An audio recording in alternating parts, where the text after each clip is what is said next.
Voilà, bonsoir à toutes et à tous. Merci beaucoup d'être présents vraiment en nombre de nouveau ce soir pour cette nouvelle Unipop Histoire consacrée aux relations, à l'histoire des relations entre l'Iran et les États-Unis.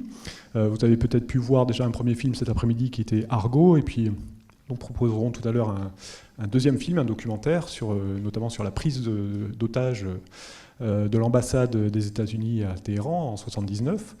On est très heureux ce soir d'accueillir donc notre conférencier, Monsieur Clément Terme, que je demande de me rejoindre sur scène, qui est historien des relations internationales, spécialiste du monde iranien.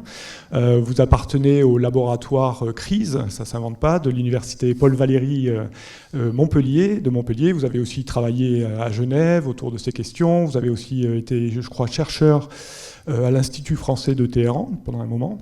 Voilà, donc vous connaissez parfaitement bien ces questions-là. Vous avez aussi publié il y a quelque temps un ouvrage qu'on a vu tout à l'heure sur les rivalités entre l'Iran et certains autres pays. Donc encore merci d'être venu ce soir pour en parler. Donc on va passer une bonne heure en votre compagnie avec Clément Terme également sur cette question donc, des relations entre Iran et États-Unis, bien sûr. Des relations marquées, bien sûr, par la question conflictuelle depuis plus de 45 ans. C'est une constante, notamment, bien sûr, par rapport à la prise d'otages au départ, en 1979, mais aussi la question du nucléaire iranien, la question des sanctions économiques fortes qui ont été mises en place par les États-Unis depuis cette période-là et qui n'ont jamais été vraiment démentis depuis. Enfin voilà, tout un réseau de questions à étudier, alors même que, bien sûr, une nouvelle fois, le Moyen-Orient est marqué par des conflits graves, par une redistribution des cartes d'une certaine manière, puisqu'on a vu que en Syrie, le régime était tombé et que cela avait forcément des répercussions sur le rôle de l'Iran dans la région. Voilà, donc un certain nombre de questions à aborder ce soir, et je remercie encore notre conférencier d'avoir bien voulu nous rejoindre. Merci beaucoup.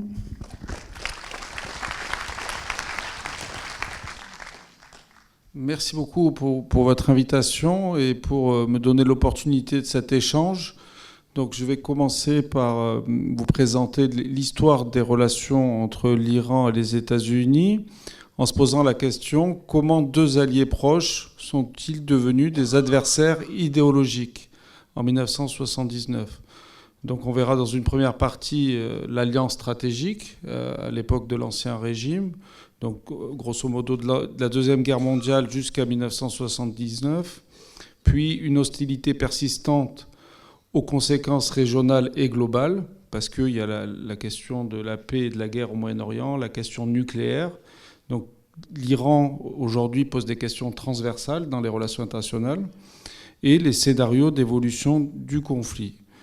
Donc, pour commencer, il faut dire d'abord que depuis 1979, parce que vous avez vu le film Argo, certains d'entre vous, il s'agit d'une question de politique interne aux deux pays.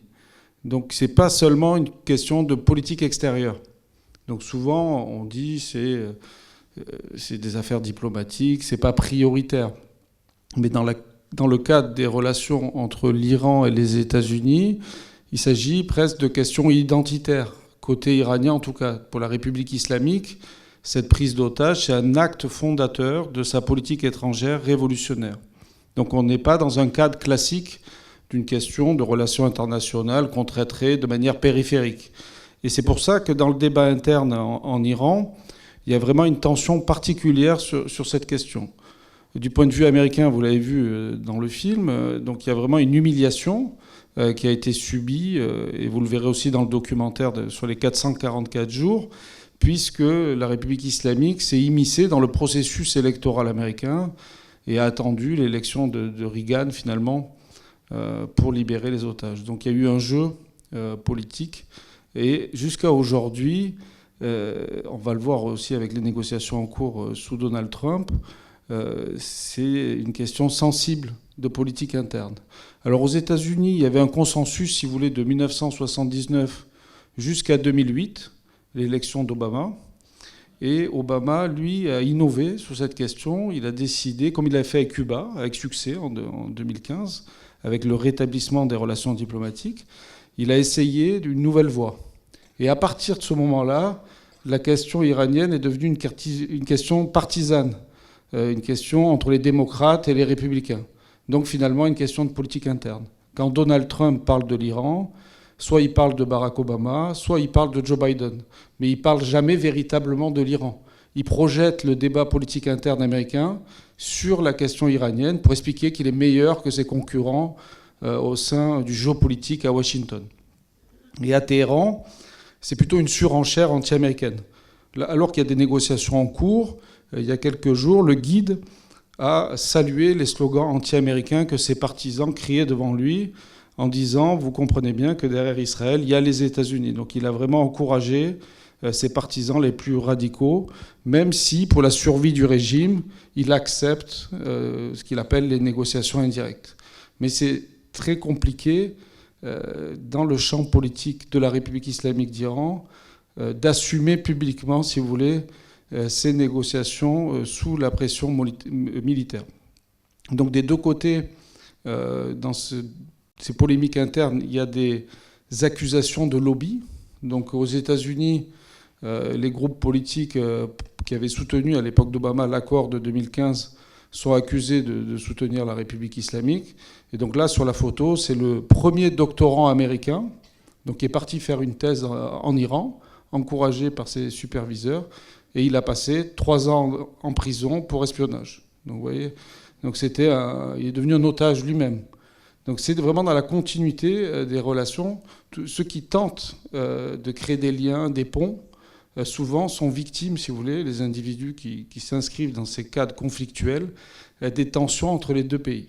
Donc c'est intéressant de voir que ce qui s'est passé en 1979 est reproduit systématiquement depuis. Donc là, à l'heure où on parle, en 2025, il y a un otage encore irano-américain qui est en prison en Iran et qui fera sûrement partie de la négociation pour être échangé s'il y a des évolutions dans les négociations entre l'Iran et les États-Unis.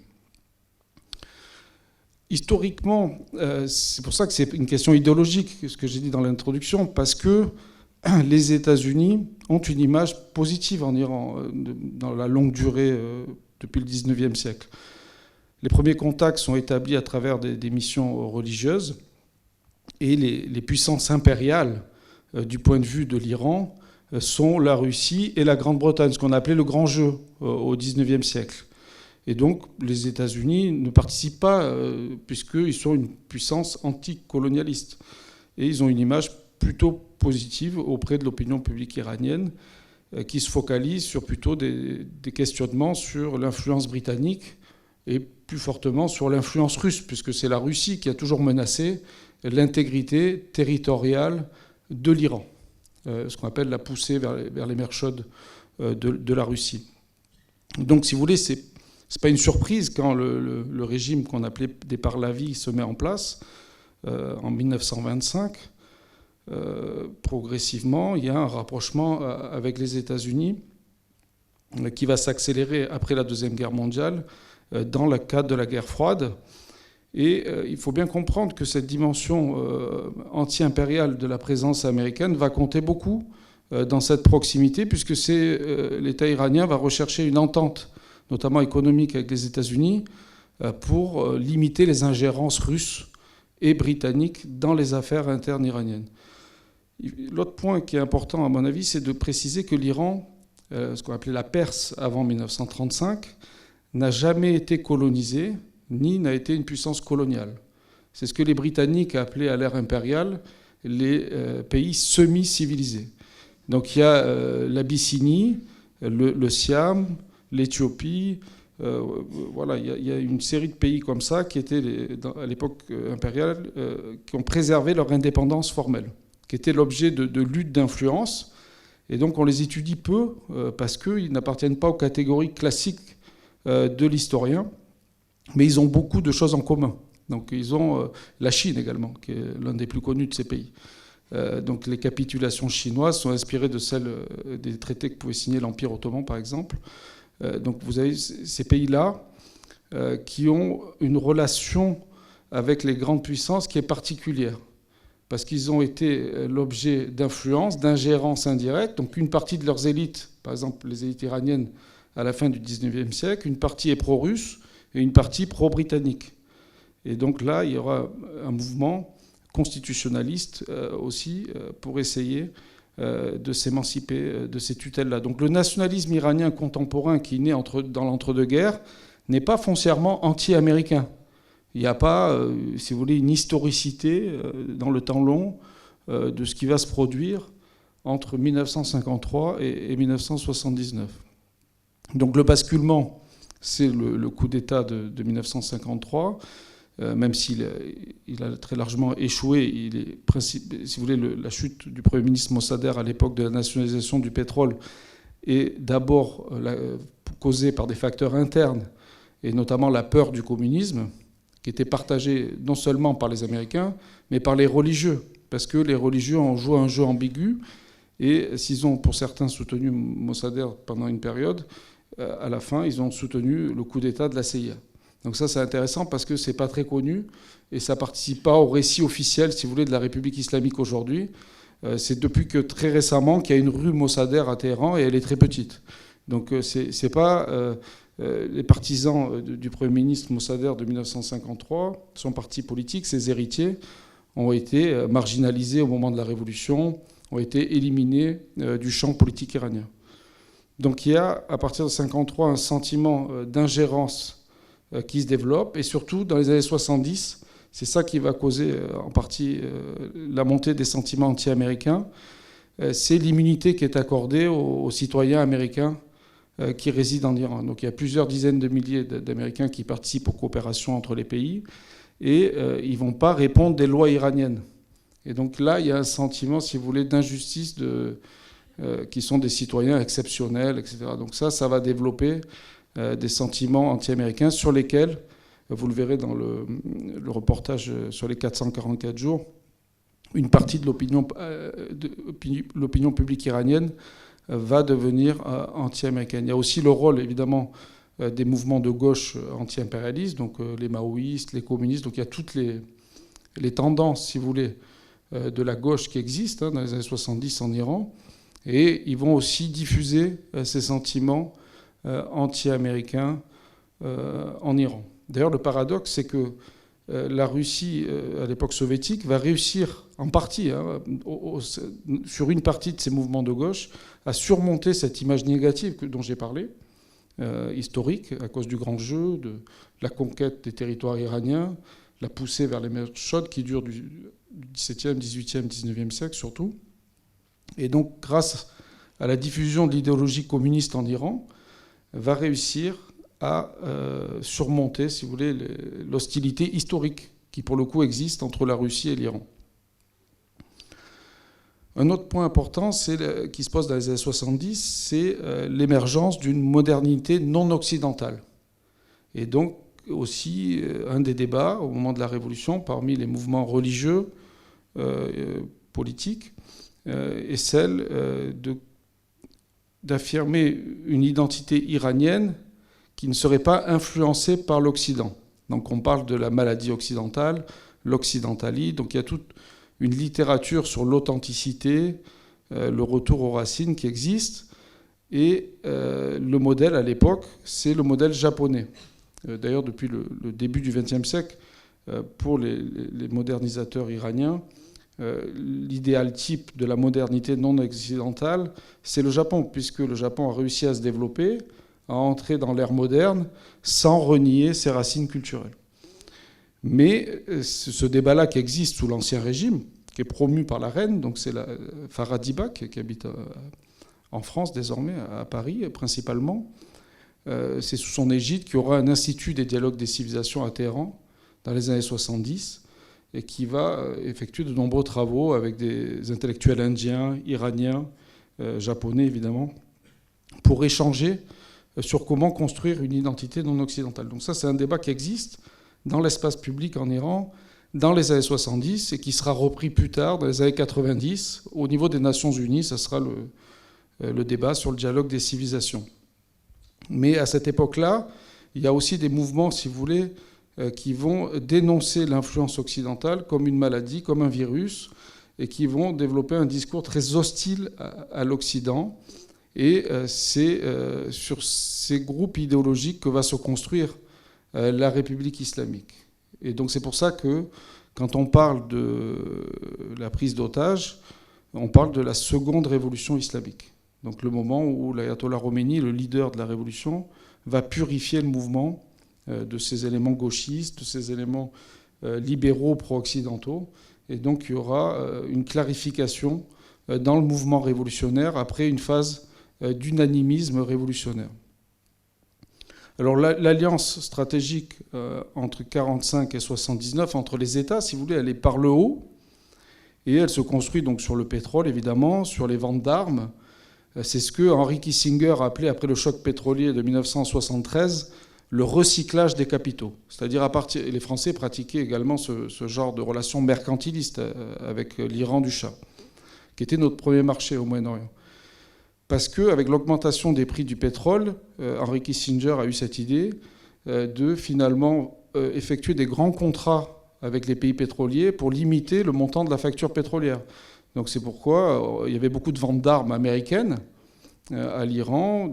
Nous, on vendait des réacteurs nucléaires. Donc on essayait d'avoir des gros contrats pour éviter que la balance commerciale soit trop en notre défaveur.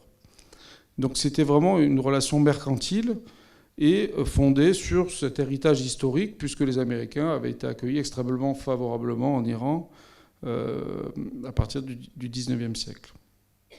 Donc il y avait ce projet de modernisation, pour le coup, puisque le Shah d'Iran voulait faire de l'Iran le Japon du Moyen-Orient. C'était le slogan de l'époque.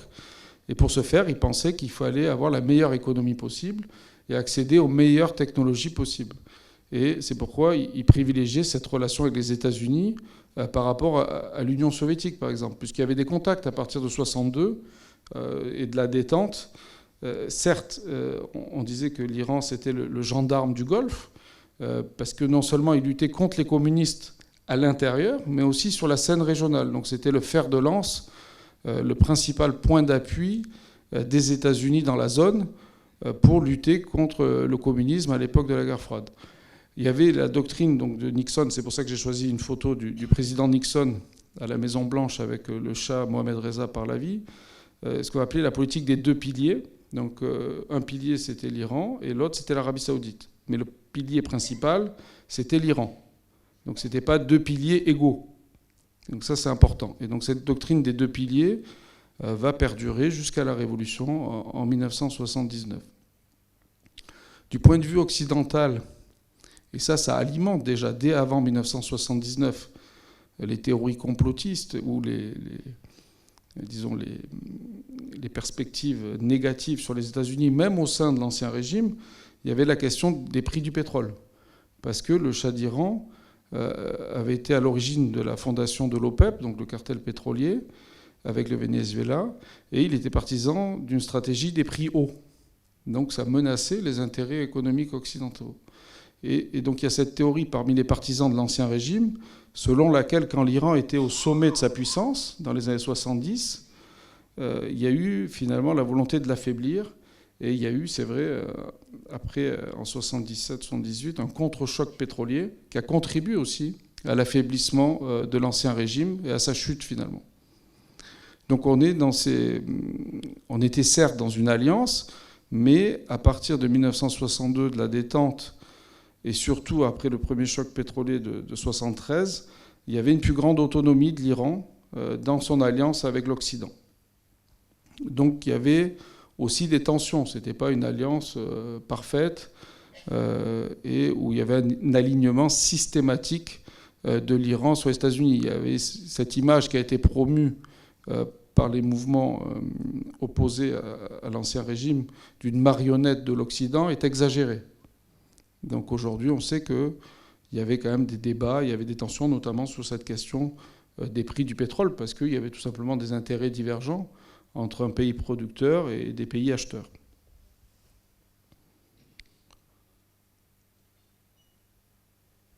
Donc il y a toujours eu cette fascination et cette répulsion finalement. Donc c'est ça qui est, si vous voulez, pourrait définir au mieux ces relations irano-américaines.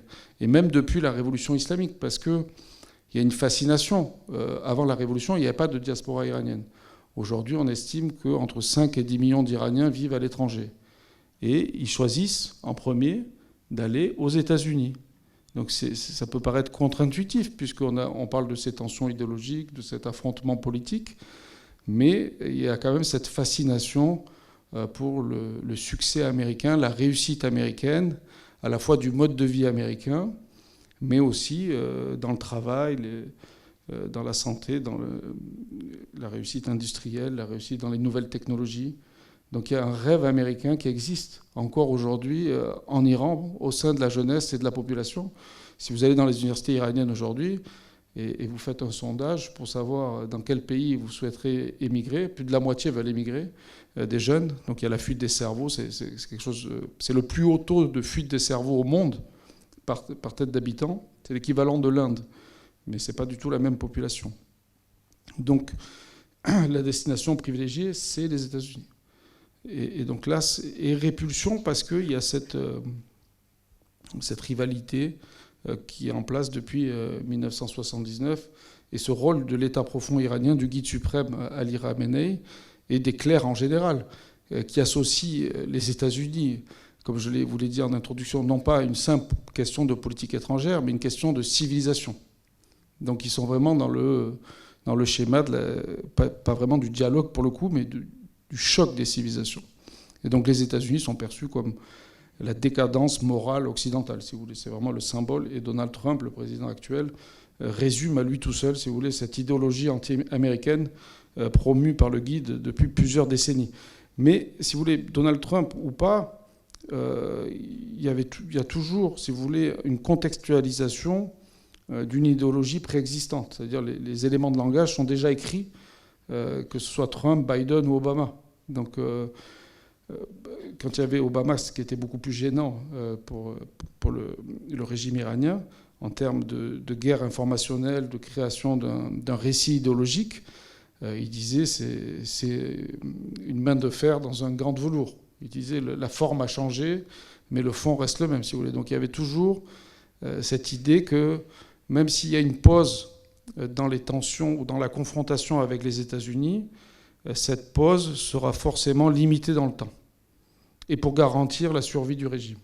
Donc par exemple, l'idée de négocier a été très difficile à accepter pour le guide, les négociations qui sont en cours actuellement à Oman, de manière indirecte, puisque de 2018 à 2025, donc pendant 7 ans, malgré les difficultés économiques rencontrées par le pays, le guide a tenu sa position et a refusé le principe même de négociation directe.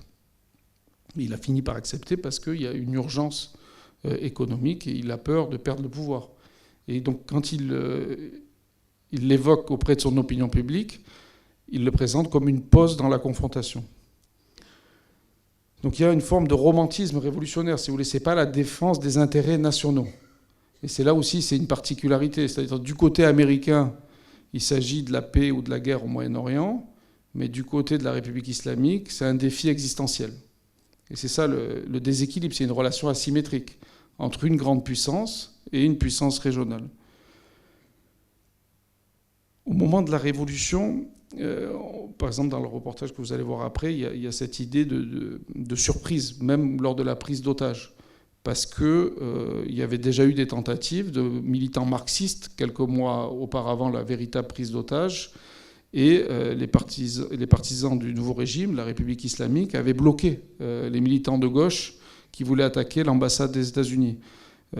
La même chose contre l'ambassade soviétique. Il y a eu des tentatives d'assaut sur l'ambassade soviétique. Elles ont été bloquées. Donc les Américains, au début, ils pensent que ce n'est pas sérieux. Ils vont, vous le verrez dans le reportage suivant, considérer que c'est un événement important à partir du moment où l'ayatollah Khomeini va soutenir les étudiants qui ont envahi l'ambassade et ses prémices à Téhéran. Donc on a qualifié cette révolution de révolution impensable, parce que les diplomates qui étaient présents à Téhéran, finalement, n'ont su que le régime du Shah allait tomber qu'en novembre 1978. Et le Shah va quitter l'Iran au mois de janvier. Vous voyez, c'est juste quelques semaines avant. Donc on le voit aujourd'hui avec aussi la chute du régime de Bachar al-Assad en Syrie le 8 décembre 2024. Elle n'a pas été anticipée. Donc c'est pour ça qu'il faut se rappeler aussi que la révolution iranienne n'avait pas été anticipée. Et il y avait plusieurs raisons à cette incapacité des analystes américains, notamment de la CIA, à anticiper cette révolution. C'est qu'ils ne pensaient pas que des religieux puissent prendre le pouvoir. C'était un phénomène inédit. Donc ce n'est pas que les analystes de la CIA, les Iraniens eux-mêmes n'avaient pas anticipé, si vous voulez, ce que serait un régime politique issu d'une révolution islamique. À l'époque, ceux qui ont voté en faveur lors du référendum, ils pensaient que la religion, c'était quelque chose de positif. Ils ne s'imaginaient pas qu'ils allaient vivre dans une théocratie absolue pendant 45 ans à la suite de la chute du régime du Shah. Donc cette révolution, elle était impensable pour la majorité de l'opinion publique iranienne, même ceux qui ont participé à la révolution, dans leur majorité, et pour ceux qui observaient l'évolution politique en Iran. Il y avait aussi cette idée que le Shah disposait d'un appareil de sécurité conséquent, qu'il avait des forces de police, militaires, pour réprimer. Mais personne n'avait anticipé le fait qu'il refuserait d'utiliser pleinement cette force pour empêcher sa chute, et ça apparaît clairement dans les archives aujourd'hui. Il dit que si jamais il instaure un gouvernement militaire, ce que lui proposent à un moment donné les Américains, ce gouvernement le renverserait plus tard lui-même. Donc il préfère s'en aller. Et donc ce refus du Shah d'utiliser toute sa force n'avait pas été anticipé par les analystes. Et donc, si vous voulez, c'est un peu une surprise pour tout le monde. Et il y avait aussi l'autre erreur d'analyse qui était faite. Et là, j'ai plusieurs articles d'un professeur de Princeton notamment, qui dit que l'ayatollah Khomeini, c'est un Gandhi iranien. Qu'une fois qu'il va rentrer en Iran, il va aller à Rome, il va dans les villes religieuses, il va se retirer, il va prier, qu'il n'est pas intéressé par gouverner. Donc il y avait aussi une mauvaise lecture, double mauvaise lecture, c'est-à-dire la possibilité que des religieux, des clercs, prennent le pouvoir, parce que dans l'histoire contemporaine, on n'avait pas d'exemple d'une révolution religieuse, mais il y avait aussi l'idée que s'ils prenaient le pouvoir, ça serait juste un accompagnement spirituel. Ça ne serait pas un gouvernement direct. Et donc la rupture diplomatique avec les États-Unis, finalement, date d'avril 1980. Et vous le verrez dans le reportage, c'est au moment où il y a l'échec de la mission militaire américaine commandée par Jimmy Carter pour sauver les otages, et aussi ensuite la dispersion des otages sur différents sites en Iran pour éviter que la force soit utilisée. Alors on va comparer maintenant la rupture de ces relations avec les autres pays, et vous verrez que l'Iran est en train de rattraper Cuba. Donc on est à 45 ans de rupture diplomatique. Cuba, c'était Obama qui a mis fin. Ça a duré plus de 5 décennies. Mais même avec l'URSS ou avec la Chine, la rupture a été plus brève. Donc on voit que c'est une hostilité structurelle et durable, et que toutes les tentatives de normalisation ont échoué. Alors il y a ce qu'on appelle l'institutionnalisation de l'hostilité. Et donc il y a finalement, à cause aussi des sanctions économiques, donc le fait qu'il n'y ait pas de relations commerciales, une difficulté à surmonter cette hostilité, et les tentatives de normalisation existent. Tous les présidents américains, depuis 1979, ont essayé de créer un contact, de dialoguer avec les dirigeants iraniens, et ils ont tous échoué. Donc ça, c'est intéressant, que la demande principale est venue depuis Ronald Reagan, en fait, des États-Unis, et souvent à travers la question des otages. Parce que pour faire libérer les otages, il faut faire des accords. Donc il faut obtenir un contact, il faut négocier, et il faut se mettre d'accord, parce qu'il y a des vies humaines qui sont en jeu. Et les États occidentaux sont sensibles. Nous, par exemple, la France, on a, et d'ailleurs je voudrais penser à eux, on a 2 otages qui sont encore en prison depuis plus de 3 ans, Cécile Kohler et Jacques Paris, qui sont détenus dans des conditions terribles à la prison d'Evin. Et la France ne parvient pas, depuis 3 ans, à les faire libérer. On a eu des réussites sur d'autres cas, mais là, c'est 2 cas qui sont compliqués du point de vue des efforts diplomatiques français. Et donc pour les États-Unis, il y avait à la fois la question des sanctions économiques et la sanction des otages. Pourquoi je fais le lien entre les deux? Parce que le régime iranien, il va justifier ses prises d'otages en se victimisant sur la question des sanctions économiques, en disant il n'y a pas de supériorité morale de l'Occident parce que nous-mêmes, on vit sous embargo. Et c'est pour ça qu'il lie la vie des otages à la levée de sanctions ou au dégel d'avoirs qui sont gelés iraniens dans des banques à l'étranger. Et donc ces sanctions existent depuis 1979. Elles ont été renforcées en 1996. Donc ça, c'est les sanctions qui visent les investissements dans le secteur des hydrocarbures en Iran. À partir de 2010, c'était le secteur automobile qui était très important. L'un des premiers employeurs du pays qui a commencé à être touché. C'est là où l'entreprise Peugeot, pour laquelle l'Iran constituait l'un des principaux marchés, a dû quitter le pays. 2018, c'est le retrait de Trump déjà de l'accord sur le nucléaire.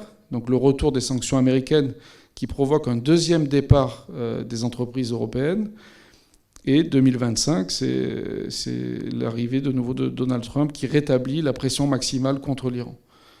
Donc si vous voulez, le fait qu'il y ait autant de sanctions complique la perspective d'une normalisation irano-américaine qui pourrait passer par la normalisation économique. Alors ça ne veut pas dire que ça ne va pas arriver dans les prochains mois, mais jusqu'à présent, le fait que les deux parties ne se sont pas entendues pour mener à bien un rapprochement économique explique, parce que les tentatives culturelles ou qu'il y a eu dans les années 90 des contacts entre les ONG des deux pays, les rencontres sportives aussi, il y a eu la diplomatie du sport, la lutte, le basketball, il y a eu des matchs qui ont été organisés, des matchs de football aussi, France, Iran, États-Unis.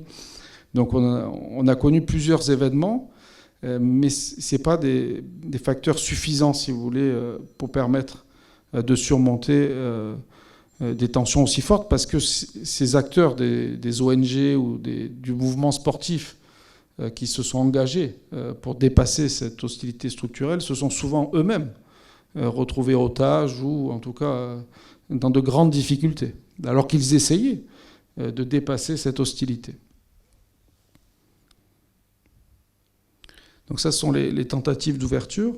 Donc la première, c'est l'affaire Iran-Contra, justement, avec les livraisons d'armes, etc., entre Israël, les États-Unis, l'Iran.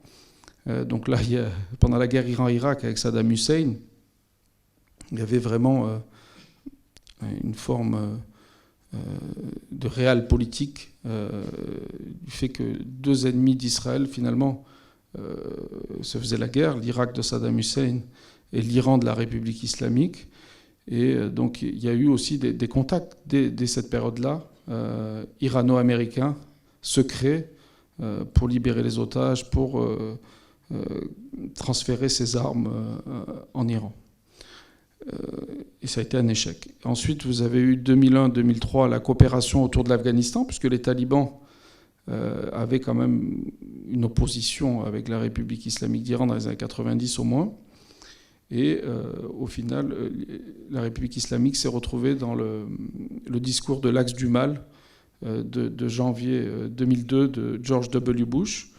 Et donc ça a mis fin aussi à cette période où un rapprochement semblait possible sur la question de l'après-Taliban en Afghanistan. Ensuite, vous avez la guerre d'Irak de 2003. Et on disait, après, ce sera l'Iran. Donc déjà, on parlait d'intervention militaire. Donc cette idée, finalement, qu'il y a une possibilité de régler la question iranienne par la force est très ancienne. Ça vient du fait que la République islamique, dès l'époque de Reagan, est rentrée dans la catégorie américaine des États qui soutiennent le terrorisme. Et donc ça, c'est dès 1984. Et donc, il y a cette question qui se pose sur... à partir du moment où on crée une catégorie spécifique d'État, est-ce qu'on peut aussi, du point de vue américain, se rapprocher, se réconcilier avec ce type d'État qu'on désigne comme État qui soutiennent le terrorisme? On le voit aujourd'hui avec l'administration Trump, il y a des contacts avec le Hamas, et il n'y a pas d'hésitation aussi à dialoguer avec la République islamique d'Iran, et l'administration Trump essaye de créer un contact direct. Alors, c'est une stratégie particulière qui a permis l'établissement du canal de discussion, Est-ce que ça peut déboucher sur un accord, une évolution dans les relations diplomatiques, et non pas un accord qui se limite au nucléaire? Ça, c'est une autre question. Une autre période d'ouverture, c'est 2013-2015, puisque là, pour la première fois, et c'est la photo que vous voyez, il y a eu une poignée de main entre le ministre iranien des Affaires étrangères et le ministre américain des Affaires étrangères, le secrétaire d'État Kerry. Et il y a eu un appel téléphonique aussi, bref, mais entre le président iranien et le président américain. Simplement, Obama, l'ancien président, en a parlé dans ses mémoires. Dans les lettres qu'il a écrites au guide suprême, il n'a pas reçu non plus une réponse positive à ces propositions d'ouverture. Donc ce qui est particulier du côté iranien, c'est que le président des États-Unis, de son côté, prend l'initiative, mais il ne reçoit une réponse qu'au niveau du président en Iran. Il ne reçoit pas une réponse au niveau du guide suprême, qui est le véritable chef de l'État. Et donc c'est facile pour l'Iran, parce qu'il y en a eu deux. Il y a eu l'ayatollah Khomeini de 1979 à 1989, et depuis 1989, on a l'ayatollah Khamenei.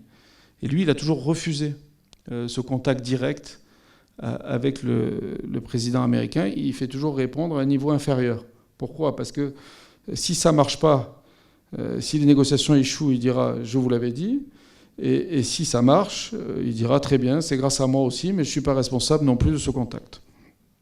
Donc ça lui permet de rester au-dessus de la mêlée.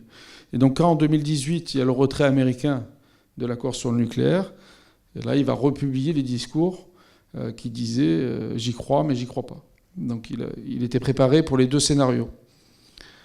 Alors cette question dont on a parlé de paix et guerre au Moyen-Orient, elle se pose aussi depuis les années 2000. Parce que le phénomène nouveau, c'est qu'après les guerres d'Afghanistan en 2001 et d'Irak en 2003, l'Iran et les États-Unis sont devenus voisins en quelque sorte. Parce que les États-Unis, les forces armées américaines en tout cas, ont occupé des pays voisins de l'Iran. Et la question nucléaire émerge à peu près en même temps, en 2002. Donc, si vous voulez, vous avez un lien entre les négociations nucléaires et les relations entre les forces armées américaines qui sont stationnées dans la région et les réseaux d'influence de la République islamique d'Iran et les forces armées iraniennes. Et donc ce qu'on observe, c'est que dans les phases de rapprochement, ce qu'on a évoqué, les tentatives d'ouverture, il y a une baisse des attaques ou un arrêt des attaques des forces militaires pro-iraniennes contre les forces militaires américaines. Par contre, quand il y a des phases de tension, il y a une multiplication des attaques des forces armées pro-iraniennes dans la zone sur les forces américaines, sur les bases militaires américaines. Un autre point intéressant, c'est que depuis le retour de Donald Trump au pouvoir aux États-Unis, vu qu'il y a un risque de guerre directe entre l'Iran et les États-Unis qui fait planer la menace de frappe, ou en tout cas d'un soutien possible à des frappes israéliennes sur le territoire iranien, il y a une modération du point de vue de la République islamique d'Iran par rapport à la présence militaire américaine. Donc il y a des menaces verbales, mais il y a une crainte qu'un événement, si vous voulez, un incident local puisse dégénérer en guerre régionale. Et c'est aussi pour ça qu'il y a ces négociations qui sont en cours, parce que les deux côtés ne sont pas d'accord sur un scénario d'accord ou une normalisation, on en a parlé, mais les deux parties sont opposées à une guerre. Et la République islamique, parce que ça risquerait de menacer la survie en fait, du système politique en place, et les États-Unis, parce que Donald Trump, il dit toujours qu'il veut le prix Nobel de la paix, qu'il ne veut pas... on connaît ses discours, il vient de dire que les Iraniens sont très intelligents dans les négociations. Donc il a vraiment un discours permanent, la diplomatie du spectacle finalement, et que le canal existe, lui permet d'exister lui aussi. C'est-à-dire qu'il peut théâtraliser ses rencontres diplomatiques en permanence et mettre en avant son génie diplomatique, même s'il n'y a aucun débouché. Le seul fait que des rencontres aient lieu est suffisant pour lui, parce que c'est la diplomatie de la télé-réalité. Et donc, si vous voulez, ça correspond à l'objectif de la République islamique, c'est aussi d'avoir des négociations sans fin, puisque de leur côté, ils ne peuvent pas, pour des raisons de politique interne, on l'a vu dans l'introduction, ouvertement accepter de négocier directement sous la pression, sous les sanctions qui s'accumulent et sous les menaces de frappe sur leurs installations. nucléaire et militaire. Et donc, si vous voulez, l'existence même du canal est un élément positif pour les deux parties pour l'instant. Donc on a eu les leçons aussi, le retour d'expérience de la première administration Trump entre 2017 et 2021, où là on est passé au bord de la guerre. Parce qu'à l'époque, dans la première administration Trump, certains conseillers du président Trump, notamment John Bolton, étaient favorables à une guerre contre l'Iran, notamment en 2019. Et le président Trump le rappelle toujours, il a empêché, et d'ailleurs il a viré Bolton après, et depuis il se répand dans les médias, de proposer cette option militaire et de la réaliser.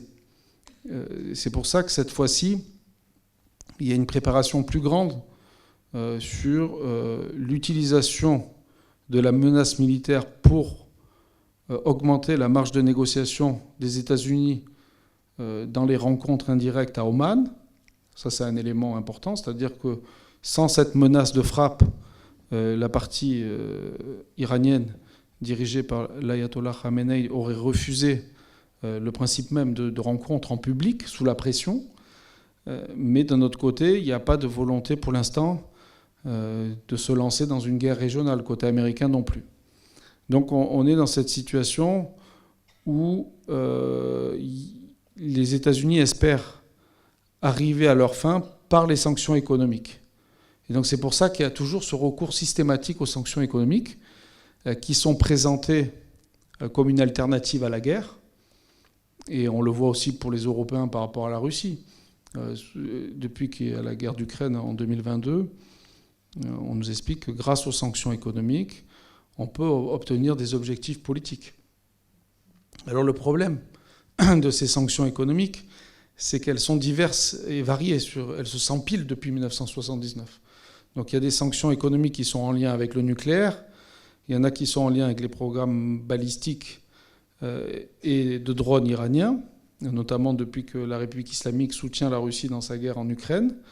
Il y a des sanctions qui sont liées à la question de la violation des droits humains par la République islamique, donc la répression du mouvement Femmes, Vie, Liberté par exemple, puisque la République islamique a été accusée par l'ONU de crimes contre l'humanité, contre sa propre population. Et il y a des sanctions qui sont nominatives. Donc il y a certaines qui visent des entités et des personnes, et qui, par exemple, en lien avec la question des otages. Donc la France a pris des sanctions, par exemple, ciblant des responsables iraniens qu'elle désigne comme responsables des prises d'otages de citoyens français en Iran. Et donc la difficulté dans une négociation, c'est de parvenir à une levée des sanctions qui permettent une amélioration de la situation économique en Iran. Mais ce qui est très compliqué à obtenir en négociant que la question nucléaire. Et c'est pour ça qu'au Quai d'Orsay, on parle désormais de polycrise iranienne, parce qu'il y a plusieurs crises. Il n'y a pas que la crise nucléaire. Et le point le plus important, c'est à part les otages, bien sûr, parce que ça, c'est les sanctions initiales, c'est les sanctions qui sont liées aux activités régionales, ce qu'on appelle le soutien au terrorisme de la République islamique. Et donc là, ce ne sont pas des dossiers que la partie iranienne est prête à négocier. Et donc c'est pour ça que c'est très compliqué à avoir une offre positive côté américain, parce que la République islamique a l'expérience du premier accord nucléaire, et les dirigeants iraniens savent que s'il n'y a que des sanctions nucléaires qui sont levées, cela ne permettra pas une amélioration significative de la situation économique. Ça va permettre, par exemple, de relancer les ventes de pétrole, du commerce, mais pas des investissements. Parce que les investisseurs, ils ont besoin d'une visibilité sur plusieurs années dans les projets de pétrole, de gaz, en lien avec le marché iranien. Et ça, il n'y en aura pas tant que l'ensemble des dossiers ne seront pas réglés. Donc, le marché iranien avait été présenté en Occident comme un Eldorado en 2015. On disait que c'est le dernier grand marché hors de l'Organisation mondiale du commerce. Et Boeing aussi, certaines entreprises américaines étaient intéressées par des ventes d'avions, mais aucune de ces ventes ne s'est concrétisée. Donc le commerce irano-américain est résiduel. Donc quand Trump a pris ses tarifs, ces fameux droits de douane, l'Iran était taxé à 10% parce qu'il n'y avait rien à taxer. Donc il taxait plus. Il y avait même un article de l'agence de presse iranienne montrant qu'il taxait plus Israël que l'Iran. C'est parce qu'il n'y a pas de commerce résiduel. Donc c'est pas significatif. Donc ça, c'est la guerre idéologique entre les deux pays. Donc vous voyez ces slogans. Donc là, ils sont en train de refaire la peinture là, au mois d'avril à Téhéran sur des murs. Mais ce qui est intéressant, c'est que la population rejette ces slogans. Et de plus en plus. Donc ils disent, quand les dirigeants disent notre ennemi est les États-Unis, le slogan des manifestations en Iran maintenant, non, notre ennemi, ce n'est pas les États-Unis, notre ennemi est en face de nous. Donc vous voyez, cet anti-américanisme primaire qui avait une raison d'être dans les années 70, et vous le verrez dans le documentaire, qui était une réalité de l'époque, s'est transformé en une opinion publique très pro-américaine aujourd'hui. Donc c'est ça qui explique les départs massifs vers les États-Unis et le rêve occidental. C'est aussi lié, la fascination dont je parlais, à l'interdiction aussi, tout simplement à la transgression de l'interdit. Et donc c'est ce que le régime dit que les jeunes, et la génération Z en particulier, plus que la Y, est intéressée par l'Occident, etc. Il les traite d'occidentalisés. Mais non, ils sont cosmopolites, ils ne sont pas occidentalisés, simplement ils veulent une identité ouverte, plurielle, et le régime cherche à les enfermer. Et donc il y a toujours cette question sur est-ce qu'on pourrait ouvrir une ambassade des États-Unis à Téhéran. Il y a eu ce débat en 2021. Parce que vous vous rappelez, en 2021, quand les troupes américaines ont quitté l'Afghanistan, il y avait à l'aéroport à Kaboul ces images terribles des Afghans qui essayaient de monter dans l'avion. Et donc la télé iranienne disait c'est une honte. Et il disait aux talibans vous devrez avoir honte, etc. de cette situation. Et le porte-parole des talibans avait répondu au présentateur de la télé iranienne si vous ouvrez une ambassade des États-Unis à Téhéran avec un consulat, vous verrez la queue pour avoir des visas à Téhéran dans la rue. Et donc pour le régime, je pense que c'est une question de survie idéologique pour l'instant. Tant que le guide est en vie, il est âgé, hein, il a plus de 85 ans, je ne vois pas une possibilité de changer cette question, parce que c'est, comme je vous l'ai dit à plusieurs reprises, ce n'est pas qu'une question de politique étrangère, c'est une question qui va au-delà. Et si vous voulez, ils ont fondé leur discours idéologique sur la détestation culturelle de l'Occident. Donc ce n'est pas seulement une question de contrats économiques inégaux, de lutter contre ce que Henry Kissinger appelait le recyclage des capitaux. C'est aussi une lutte existentielle pour proposer un modèle alternatif. Et donc ça mettrait en cause leur discours, si vous voulez, sur la supériorité du modèle qu'ils ont créé en 1979. Et on le voit aujourd'hui dans, par exemple, la contestation des livres scolaires. Si vous voulez, dans les livres scolaires d'histoire en Iran, il y a une présentation de l'histoire du pays qui ne fait pas consensus. Et la détestation de l'Occident qui est mise en avant n'est plus partagée par les nouvelles générations. Et comment on peut expliquer cette résilience finalement de l'opinion publique et le fait que plus on est jeune en Iran, moins le régime est populaire? C'est tout simplement en raison de l'éducation à la maison. C'est-à-dire dans tous les pays, les parents confirment ce qu'on enseigne à l'école. Et on dit à nos enfants qu'il faut bien suivre à l'école, etc. C'est important, il faut écouter la maîtresse. Mais en Iran, c'est l'opposé. On dit surtout, n'écoute pas ce que dit le régime, c'est de l'endoctrinement, la réalité, c'est autre chose. C'est ce qu'on appelle la schizophrénie, finalement. Mais c'est grâce à cette éducation, et c'est pour ça que vous voyez aujourd'hui des jeunes hommes en Iran qui soutiennent un combat féministe. Parce qu'il y a cette éducation. Donc les mères qui ont aujourd'hui entre 30 et 40 ans ont déjà été éduquées par des mères elles-mêmes qui avaient connu l'Ancien Régime, et donc un discours progressiste sur le droit des femmes. Et elles ont transmis, en amplifiant du fait de leur contestation, même pacifique, ce qu'on appelle l'apartheid de genre en Iran, et la ségrégation sexuelle finalement qui existe dans le pays depuis 1979. Et cette contestation de l'ordre établi, l'ordre patriarcal de la République islamique, a été transmis à la génération Z. Et donc le changement est inéluctable parce que c'est une question de génération. Après, c'est une question de temps. Et donc, si vous voulez, il y a un lien entre cette question de la transmission, entre guillemets, de valeurs iraniennes séculières, anticléricales, opposées au régime politique en place, et les États-Unis. C'est-à-dire que le régime, pour décrédibiliser cette partie de la société qui est la majorité finalement aujourd'hui, qui souhaite une ouverture et une normalisation des relations internationales du pays, il la lie avec la question de la domination et de l'hégémonie américaine. Donc ils font des questions identitaires une question géopolitique. Donc c'est pour ça que ce n'est pas une question simple à résoudre, parce que ça alimente ce qu'on appelle le complexe obsidional de la République islamique, et ça explique, ça c'est le système politique, bon c'est en anglais, je m'en excuse, mais toutes les institutions en bleu foncé sont non élues.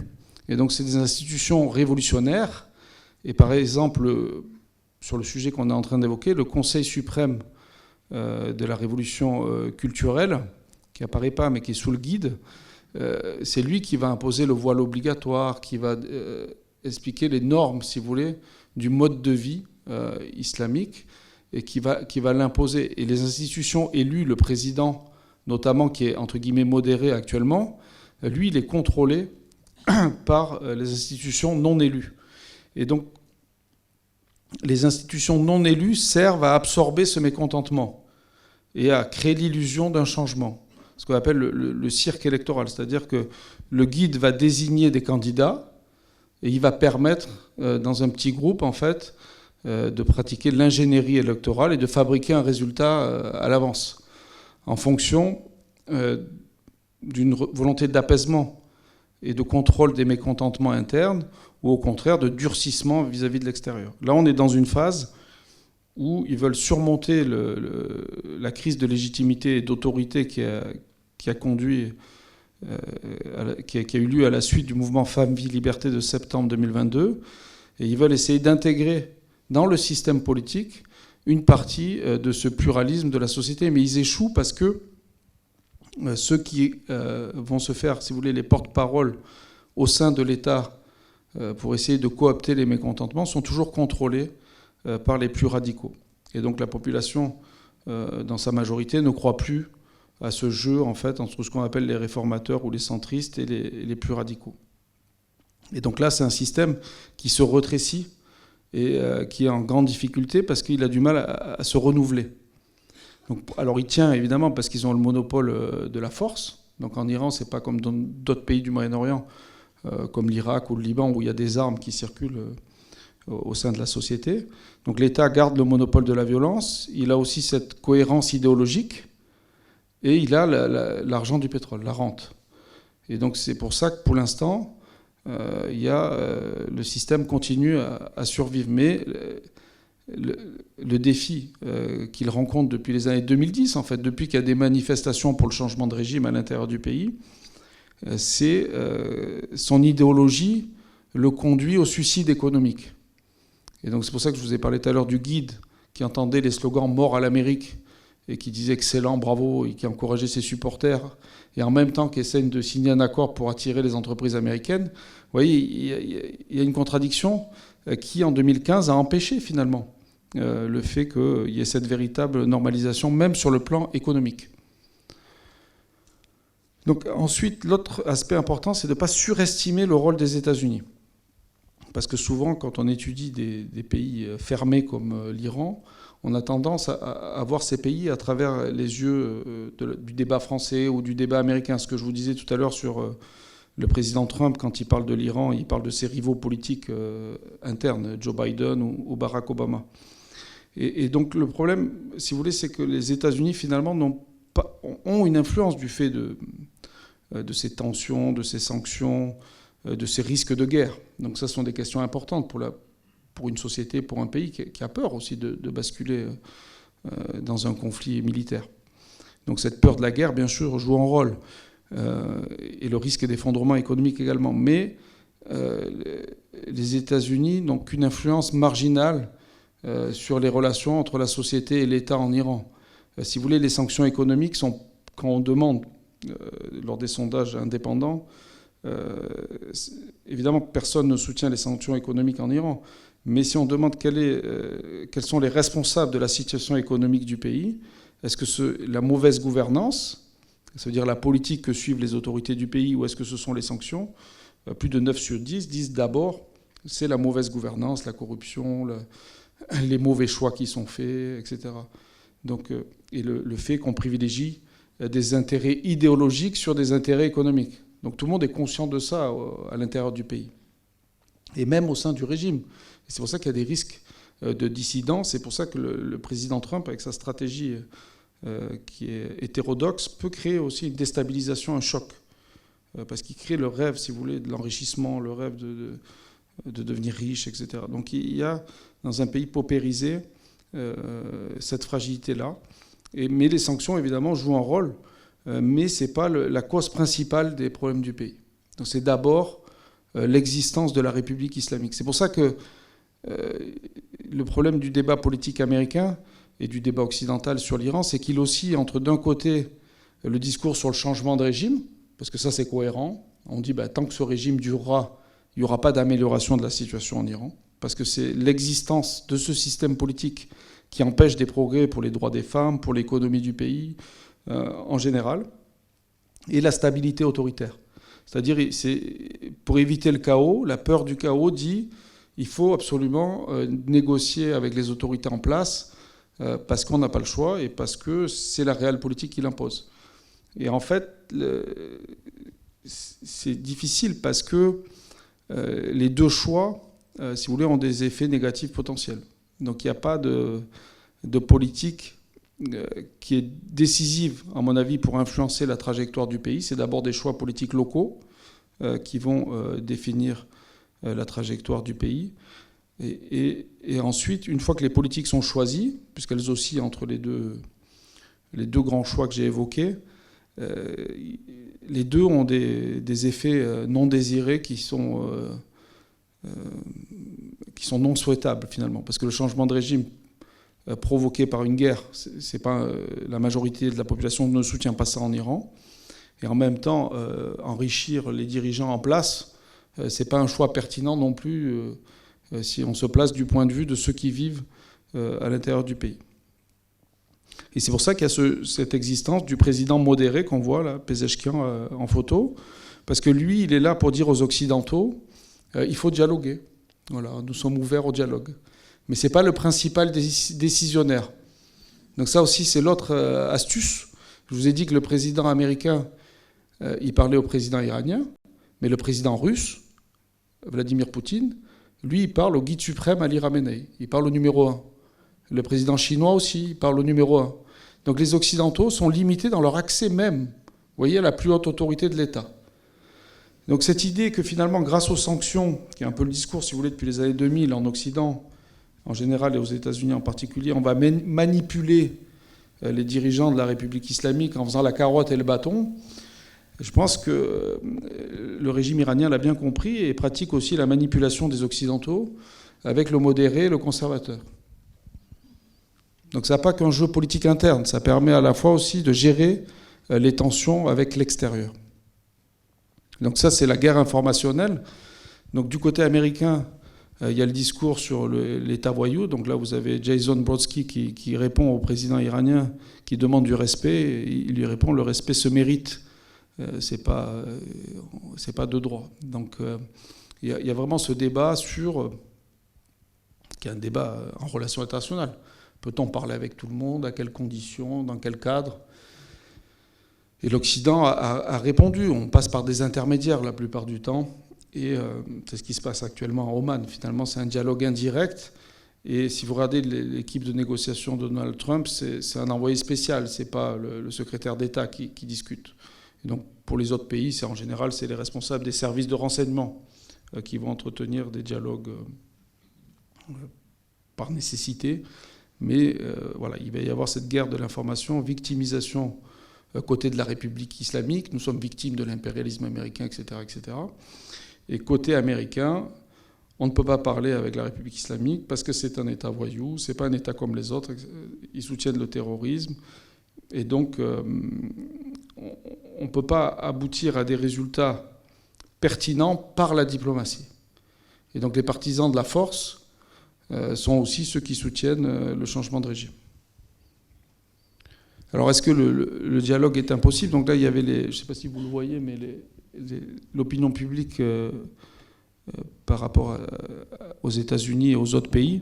Donc on voit que et ça c'était à l'époque de Trump, numéro 1 déjà. Donc c'est pas les chiffres auraient été différents en fonction du président américain également. mais il n'y a pas quand même un anti-américanisme populaire de masse aujourd'hui en Iran.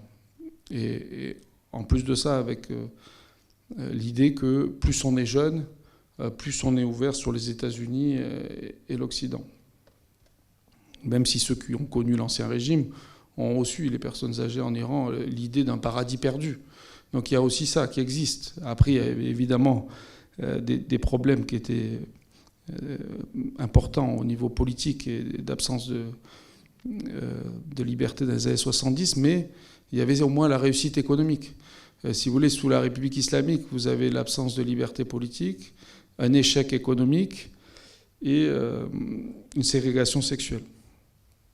Donc pourquoi les échecs successifs de l'administration Biden entre 2021 et donc 2025 ? Donc c'est en lien d'abord avec l'héritage de Trump, parce que Trump s'était retiré de l'accord en 2018, donc Biden n'a pas réussi à revenir parce que tout simplement c'était très difficile de parcourir 2 fois le même chemin. Ensuite, vous avez eu en septembre 2022 le mouvement Femmes, Vie, Liberté. Et donc les États-Unis, à un moment où le régime tuait des centaines de manifestants, était très difficile de signer un nouvel accord sur le nucléaire. Et au mois d'août, donc quelques jours avant le début du mouvement, ils étaient sur le point de signer. Et enfin, vous avez la guerre d'Ukraine, parce qu'à partir de février 2022, le problème iranien s'est aussi déplacé, du point de vue des Européens notamment, en problème militaire, puisqu'il y a eu les livraisons de drones et peut-être de missiles à la Russie qui sont utilisés sur le sol européen. Donc on a aussi des conseillers militaires iraniens en Russie. Donc là, si vous voulez, l'hostilité s'est diversifiée. Ensuite, vous avez eu, à partir du 7 octobre, la guerre de Gaza. Et donc ça a ajouté aussi une difficulté avec le facteur israélien, puisqu'Israël aussi a une vision, si vous voulez, d'un règlement de la question iranienne qui est basée sur le changement de régime et l'utilisation de l'option militaire. Donc là, il y a des obstacles qui semblent insurmontables, et même si Donald Trump est parvenu à créer ce canal de discussion, il est peu probable que tous ces sujets soient réglés sous son mandat.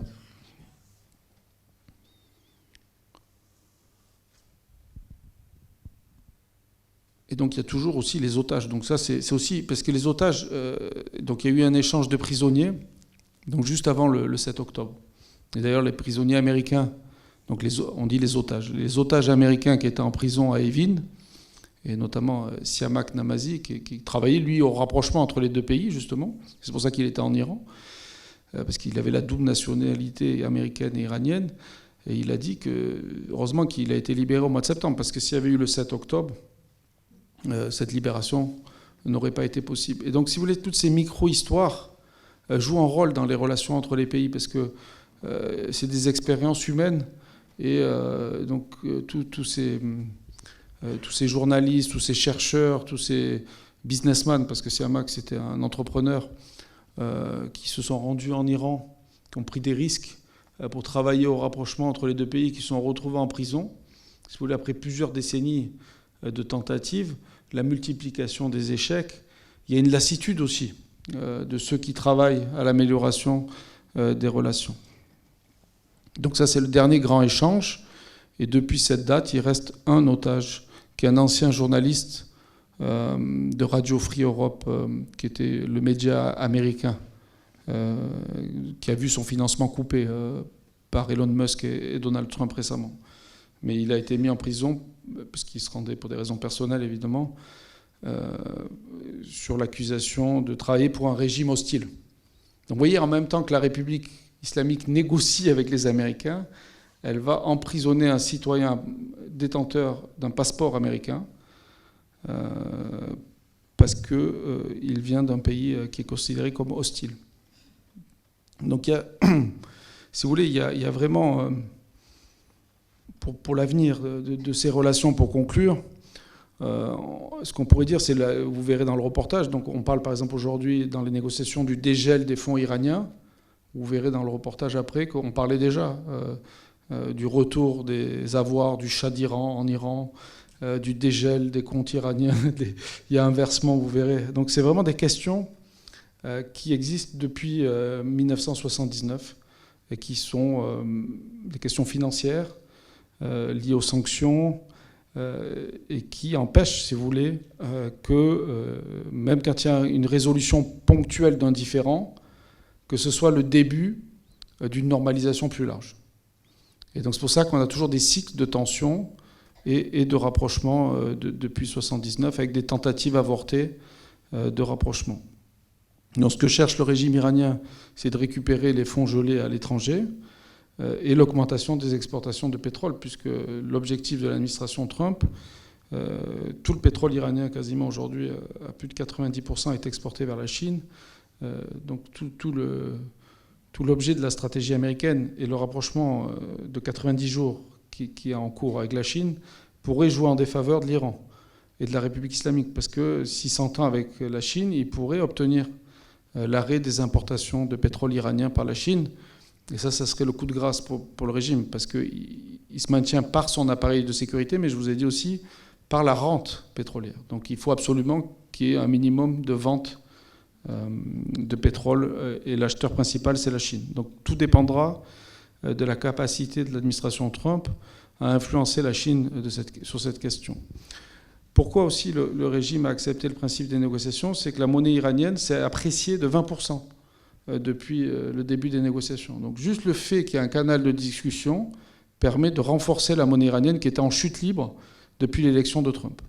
Donc la vie économique iranienne dépend des États-Unis. C'est un paradoxe pour un régime anti-américain, mais ce que j'ai découvert en travaillant depuis de nombreuses années sur l'Iran, c'est que les régimes les plus anti-américains, ce sont eux qui ont le plus besoin du dollar. Et ça, c'est un paradoxe, mais c'est pour leur survie économique.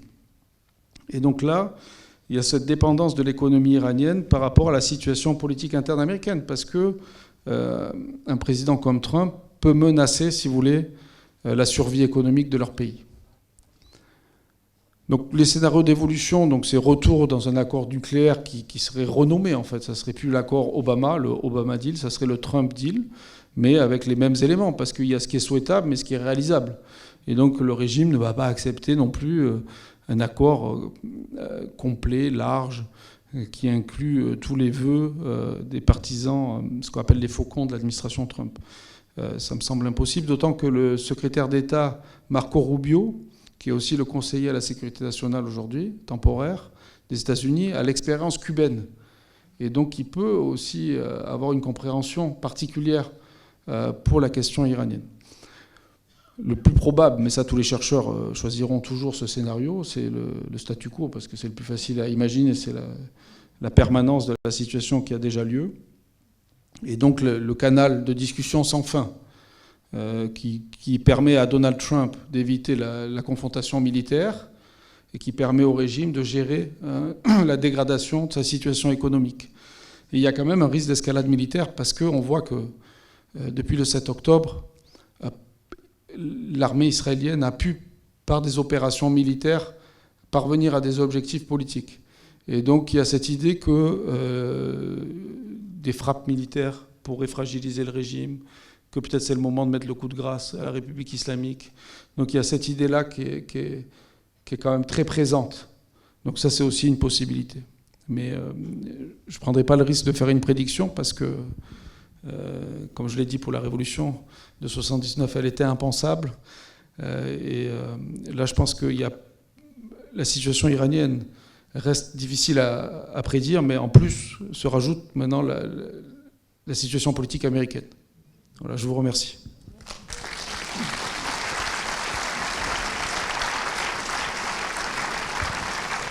Merci beaucoup à Clément Terme pour cette conférence. Alors on a un peu de temps si vous souhaitez poser des questions. On a aussi la possibilité de recevoir des questions des autres salles.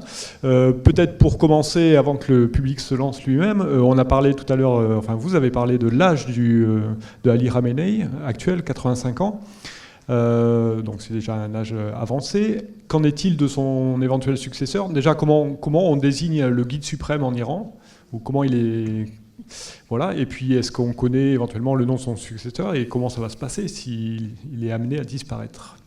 Alors, ce qu'il faut préciser, c'est qu'on parle de la succession du guide suprême depuis plus de 20 ans. Donc, il y a plusieurs successeurs qui sont décédés. Ça permet de relativiser un peu. Non, mais surtout, les successeurs sont morts. qu'on avait anticipées. Il y en a au moins 2. Et l'ayatollah Charoudi... D'avoir trop attendu, en fait. Maladie, parce que ça conserve, ayatollah, donc on peut arriver très âgé. Donc 85 ans, certains ayatollahs ont plus de 95 ans, ils sont toujours présents. Donc ils ont une possibilité aussi que cette question se pose encore une décennie. Mais ceci étant, donc il y en a 2 qui sont morts, il y a l'ayatollah Charoudi et Ebrahim Raïssi dans l'accident d'hélicoptère, qui était l'ancien président. Mais c'est que des spéculations. C'est ce qu'on appelle la téhéranologie, donc l'étude de la vie politique à Téhéran, et on la compare souvent à la kremlinologie. Et je vous rappelle que les kremlinologues américains ont dit, quand la URSS s'est effondrée, maintenant on sait qu'on ne savait rien. Donc c'était ça la conclusion des décennies d'études de soviétologie. Donc il faut être très prudent sur la téhéranologie. Ensuite, celui qui est évoqué, c'est son fils, Mojtaba Khamenei, c'est tout simplement parce que c'est la continuité. Mais c'est le nom qui revient le plus souvent, mais en même temps, c'est le plus difficile à imposer, parce que comment justifier l'instauration d'une république islamique héréditaire alors qu'on a renversé un régime monarchique et que on critique toujours le fils du dernier Shah, qui est le principal opposant en exil, le prince Reza Pahlavi.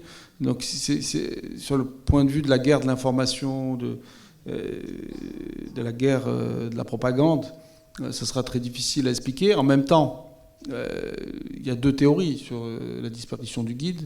Il y a les institutionnalistes, et là je vais répondre avec votre question sur comment on choisit. Donc c'est l'Assemblée des experts, donc ce sont que des hommes. Donc les femmes ne sont pas officiellement interdites, mais comme il n'y a pas de femmes qui arrivent au plus haut rang cléricaux, il est impossible pour une femme de devenir grand ayatollah, etc., ne sont pas présentes dans cette assemblée. Donc c'est une gérontocratie, la République islamique, mais ça non plus, c'est pas nouveau. Donc les mêmes arguments que je tiens aujourd'hui, j'aurais pu les tenir il y a 20 ans. Un diplomate suisse de l'ambassade à Téhéran me racontait, parce qu'il participait à ces cérémonies, il me dit c'est vraiment impressionnant de voir toutes ces personnes âgées qui se réunissent pour discuter des questions politiques, alors que l'Iran était un pays jeune en plus à l'époque, il y a 20 ans. Aujourd'hui, mais c'est moins le cas. Mais il y a vraiment ce décalage entre l'âge de cette assemblée des experts, l'âge moyen, si vous voulez, qui vont désigner le successeur, le chef de l'État, donc, et le reste de la population. Ensuite, est-ce que ça sera un individu tout seul, un collège? Donc pour les institutionnalistes, peu importe. Parce que de toute façon, une institution, il y a déjà un comité qui fait des petites listes de personnes pressenties, etc. Ce qu'on sait sur l'histoire, ce qui s'est passé en 89 à la mort du guide précédent, et on disait déjà que la République allait s'effondrer, la République islamique en 89, c'est que sur son lit de mort, l'ayatollah Khomeini a désigné son successeur. Et il a changé d'ailleurs au cours des 2 dernières années. Donc on peut aussi imaginer un collège d'ayatollahs, un groupe, une direction collégiale. Donc ça c'est possible aussi, ils peuvent faire une modification de la Constitution pour permettre cela. À l'époque, ils avaient modifié la Constitution pour changer le titre religieux nécessaire et l'adapter à l'ayatollah Khamenei, qui n'était pas ayatollah à l'époque, qui n'avait pas la formation religieuse nécessaire. Donc ils peuvent, pour des raisons de réel-politique, adapter le cadre juridique. Et donc ça, c'est les institutionnalistes qui disent que ce n'est pas vraiment un sujet important. Et certains sociologues de la théorie du choc disent que oui, par contre, parce que c'est le point d'équilibre du système. Ils disent que ça sera un symbole et ça pourrait permettre l'expression d'un mécontentement. Le système apparaîtrait comme vulnérable. En tout cas, quand on analyse la vie politique interne de la République islamique, ce qui est sûr, c'est que le guide a souhaité désormais, depuis 2021 et l'élection d'Ebrahim Raïssi, avoir un président faible qui ne trouble pas le processus principal. Donc si vous voulez, la vie politique iranienne, depuis la mort du guide précédent, qui était le fondateur, le leader charismatique de la révolution islamique, était fondée sur un duo entre le guide et le président. Et aujourd'hui, c'est plutôt la question de la transition sur l'après-Khamenei. Alors là aussi, les chancelleries occidentales imaginent un scénario à la pakistanaise. Le scénario privilégié, c'est que l'armée, les gardiens de la révolution vont prendre le pouvoir, qu'il y aura une normalisation militaire de la théocratie. Alors c'est un raisonnement qui peut apparaître comme séduisant, parce que un des problèmes de la République islamique, c'est cette question du contrôle des corps des femmes, de l'aspect de contrôle de la vie privée des citoyens, finalement. Et donc une dictature classique permettrait de régler cette question. Seulement, ceux qui contestent le statu quo s'opposent tout autant aux ayatollahs qu'aux forces idéologiques des gardiens de la révolution. Donc tout l'appareil de sécurité est idéologique. Donc ce scénario, la pakistanaise, est séduisant dans la politique que j'ai évoquée de stabilité autoritaire.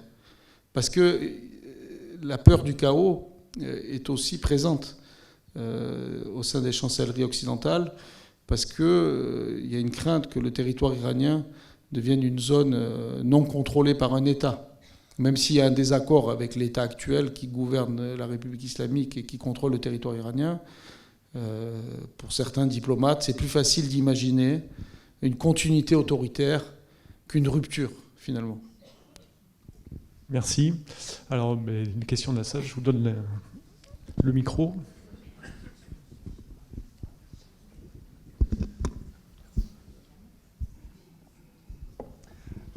Finalement, vous l'avez dit, le statu quo semble arranger pas mal de gens, mais il y a quand même quelque chose qui change d'année en année, c'est l'accès au nucléaire militaire.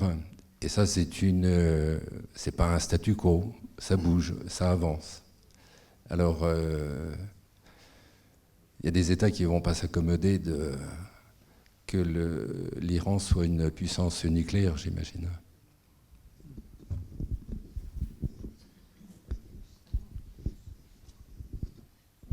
Et vous pensez à Israël. Parce que ça rejoint une question aussi qu'on a eue d'une autre salle. Voilà. Donc, Oui, le risque d'une militarisation du programme nucléaire est une question qui se pose pour les services de renseignement occidentaux depuis décembre 1975. Alors en décembre 1975, on a une archive de la CIA qui nous dit que dans 10 ans, l'Iran aura des systèmes d'armes atomiques.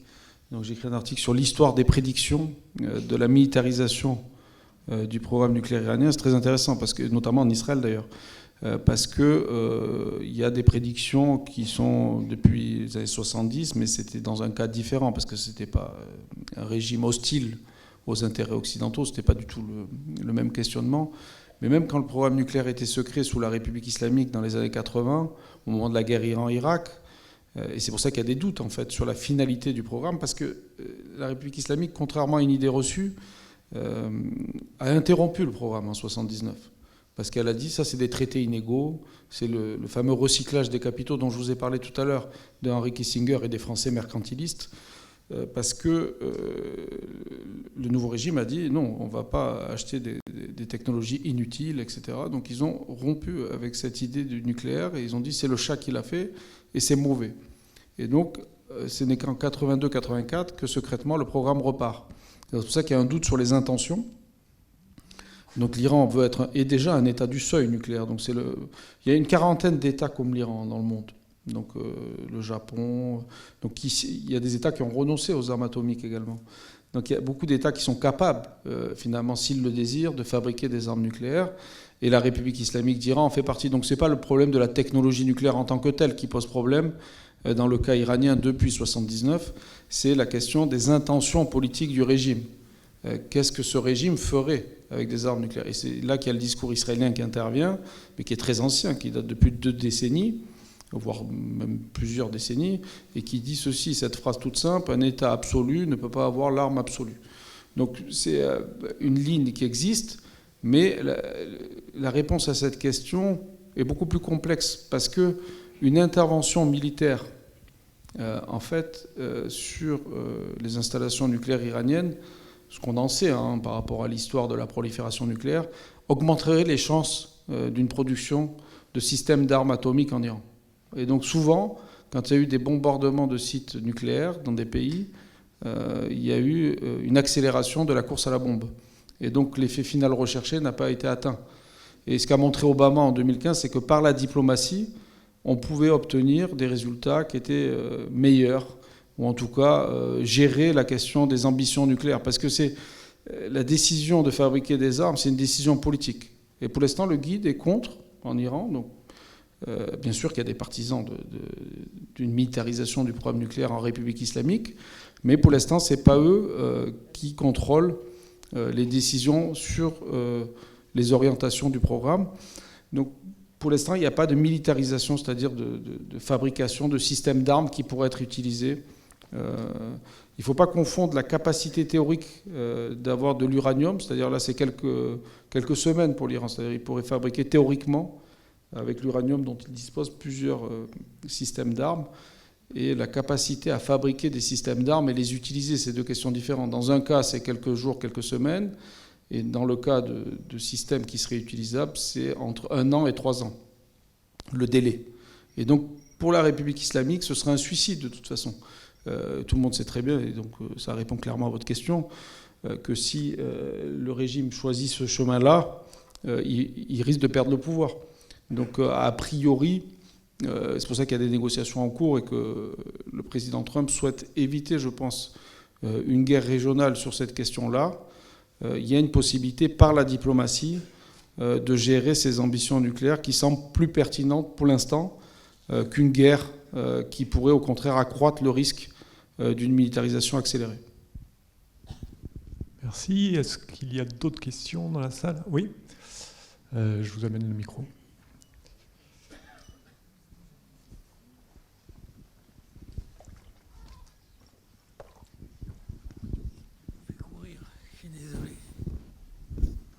Est-ce que Farah Liba vit toujours? Et si oui, où? Elle est entre Paris et Washington. Entre Paris et Washington. Un film va sortir ou est sorti.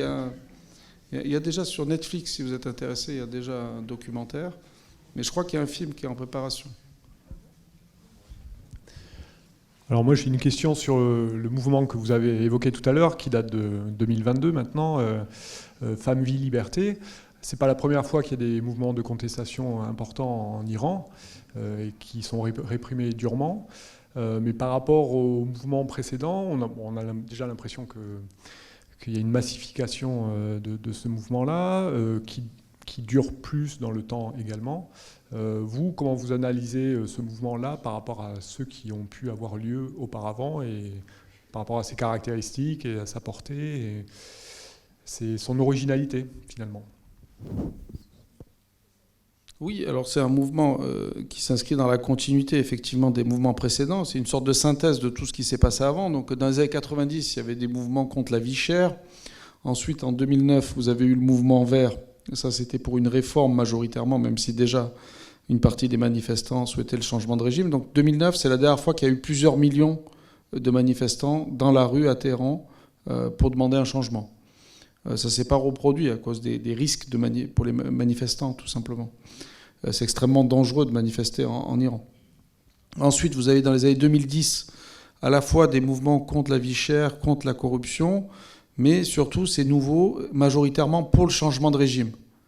Donc ça, c'est des mouvements qui demandent la fin de la République islamique, qui ne croient plus dans la réforme possible, parce que c'était sous Hassan Rouhani, donc un modéré, que ces mouvements ont eu lieu, et non pas sous Ahmadinejad comme en 2009, un radical. Et donc c'est la fin finalement de cette illusion qu'une réforme est possible à l'intérieur du système. Et 2019, c'est les prix de l'essence qui augmentent parce que c'est subventionné en Iran.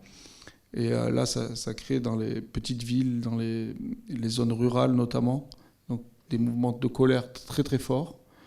Et 2022, il y a tout ça à la fois, c'est-à-dire qu'il y a les questions... Ce qui est particulier, c'est que c'est la question du voile obligatoire qui est le déclencheur. Et ensuite, vous avez effectivement les questions économiques, les questions politiques, l'impossibilité d'obtenir un changement dans le cadre politique existant. Et ce qui a changé, c'est aussi la réponse de l'État qui, quand même, il y aura une répression très forte, de longue durée. Et surtout, je dirais, parce que ça, il y avait eu 1500 morts selon Reuters en 2019. Donc, Femmes, Vie, Liberté, on est aussi sur plusieurs centaines de morts, mais ce n'est pas une différence en termes de victimes. Mais c'est peut-être l'utilisation, l'éborgnement, les tirs à balles réelles, la torture, et le fait que, par exemple, au Baloutchistan, ça va durer près de 2 ans quand même. Donc il y a des zones où la contestation est plus forte, et la réponse de l'État va être aussi une réponse qui va mettre en cause le statut du régime sur la scène internationale. Parce que pour la première fois, une mission d'enquête est décidée à l'ONU, et le régime va quand même être accusé en avril 2024 de crimes contre l'humanité. Donc très difficile, si vous voulez, pour le régime iranien de se présenter comme le défenseur de la justice internationale en Palestine, alors qu'il est accusé par les institutions de l'ONU, pour la première fois depuis 1979, de crimes contre sa propre population. Donc, et le fait aussi que ce mouvement a permis de briser le monopole du régime en Occident.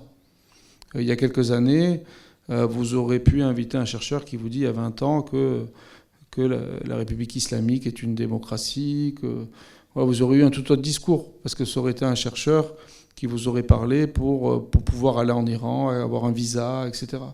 Et donc, qui aurait accompagné le discours officiel. Et aujourd'hui, c'est plus le cas.